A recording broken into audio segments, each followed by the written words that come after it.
6:30, 7 na po ng umaga. Wow! Si Melo del Prado? Panalo! Ito na si Mr. Buencamino, Francisco Buencamino, Executive Director, Can Sardines Association of the Philippines. Yan. Mr. Buencamino, magandang umaga po. Hello?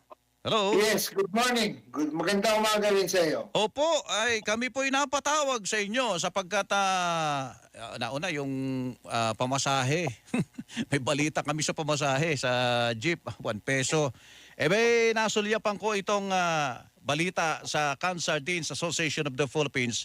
Pero pala kayo hinihiling na dagdag yata sa presyo. Pero ang sabi nyo, yung mga low cost cans, yung mga mura, low end, baka daw po mawala sa ating mga istante ng mga grocery dahil sa ang laki-laki pala ng ginagastos nyo dyan.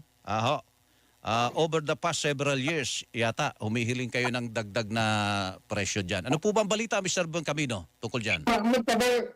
Maybe I should just correct this. Ilinawin ko lang. Yung aming hiniling na yan, matagal na yung hiniling namin yung 3 piso Opo. na adjustment about 3 years ago. Mhm. The DTI has always found a pressure not to increase price because of several factors. No? Opo. Ngayon, ang aking sinasabi lang is a business that cannot sustain continuing losses for 3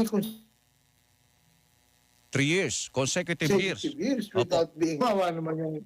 Hindi ba ako?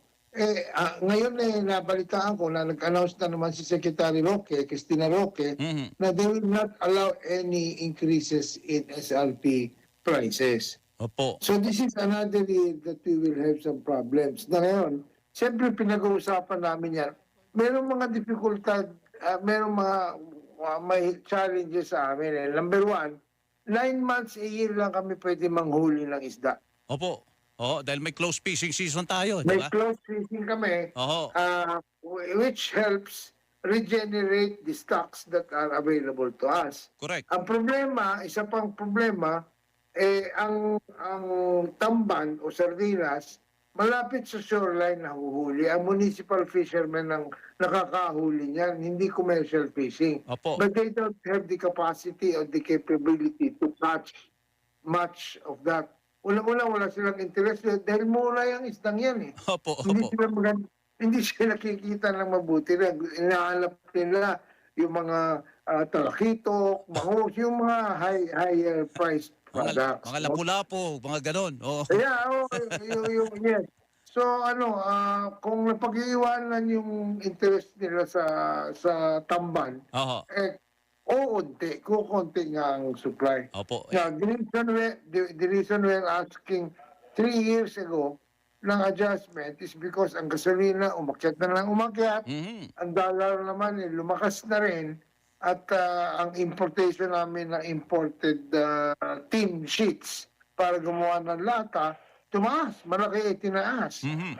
Di ba? Tapos last year, tinamaan na kami nung increase in minimum wage. Remember, sometime in July, Opo. nagtaas. Ngayon, may pinag-uusapan na naman na 200 Ay, pesos per day. wala na po yata yun dahil hindi naman na-aprobahan po yun Mr. Hindi Buencamino.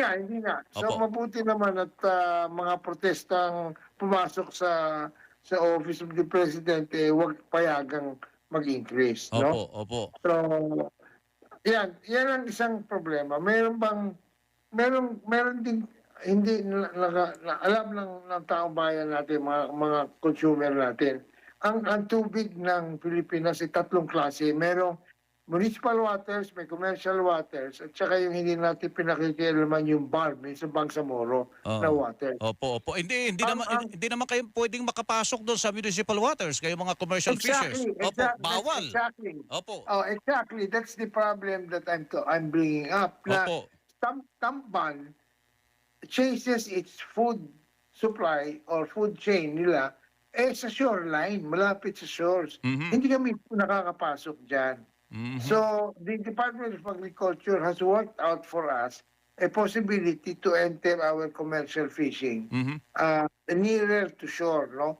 that's working in a way pero hindi pa yan official. Opo. So it still is a political challenge. Oho. Then LGU eh.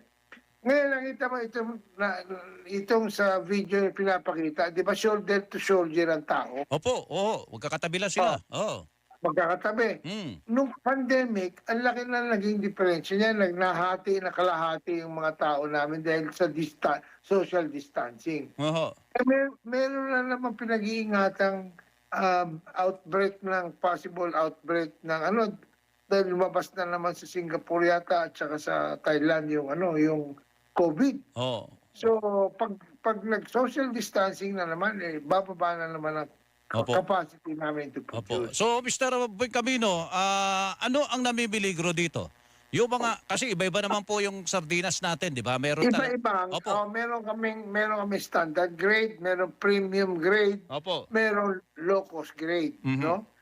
Doon sa low cost, yan yung SRP. Mhm, mhm. Diyan nag-a-apply yung SRP. Opo. So, ayun. kung hindi papayagan ng DTI na mag-adjust kami ng presyo, you yourself can tell me, what will business do? Will it continue to lose money? Oho. Continually? So, Di ba? Parang mahirap namang pilitin natin magpakalugi kayo hanggang sa magsara na lang kayo. oo. So what I am saying, and this is an opinion, this is not an announcement, no? Mhm. Na kung tuloy-tuloy kaming nalulugi dyan, baka bumawas yung aming production yan Mhm. para lang ma-accommodate yung pangangailangan ng mga more affordable consumer. Opo. But there is stock, there is supply, there is no imminent shortage. There is no imminent shortage. Mhm. There is sardines. Kaya lang, ang choices reduced to standard and probably premium. Opo. Wala Kasi- na yung mga mura. Wala na yung mumurahin, yung low end. Hindi naman wala, pero baka umunti. Umunti. Baka umunti. Opo. Oo. At kailan po mangyayari, mararamdaman nyo na uunti yung mga low end natin ng mga sardinas? Hindi natin malaman because I heard or I have been informed na the Secretary Roque is planning to dialogue with us so that we can find some kind of a solution. Opo. And we suggest that that dialogue should include the BIFAR or the DA para magkaalam kung paano yung paghuli ng isda. Opo. Itong panibagong problema sa Israel at saka sa Iran, anong impact niyan? sakit ng ulo. Malaking sakit ng ulo yan because sigurado the impact on fuel Opo. is going to affect that. Dahil you cannot catch fish without fuel. Di ba motorized yung aming mga Yun, bangka? tama po yun. Oo. So, taas na naman ng taas. May balita ko, today daw, 380 ang dinagdag sa diesel. Hmm. Hindi ko alam kung totoo yun. Hindi, kahapon po, halos 2 piso. Di pa natin alam sa next week. 180 daw. 180. Oo. Kahapon. No? Pero meron na namang announcement na baka raw maging 3 pesos plus. Opo. So, hindi natin mapipigilan yan because that is a challenge from the Middle East.